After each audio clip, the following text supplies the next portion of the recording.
কদিন ধরে এতটাই গরম, এসি ছাড়া বাঁচার উপায় নেই। এসিতে বসলে একটু স্বস্তি মেলে।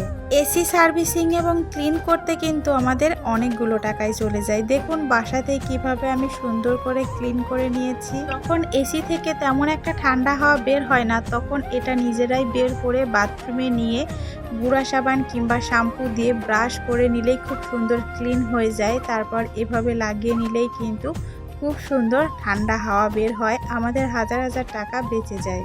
সব কিছু ঠিকঠাক করে লাগানোর পর বেশ অনেকটাই কিন্তু আগে থেকে ঠান্ডা হাওয়া বের হচ্ছিল। তোমরাও কিন্তু এভাবে ট্রাই করতে পারো। এখন একটু ঠান্ডা বাতাসে বসে বিশ্রাম নেব। জানো তো আজ সারাদিন অনেক কাজ করেছি, পুরো ঘরটা ডিপ ক্লিন করেছি, ফ্যান পরিষ্কার করেছি, এসি পরিষ্কার করেছি।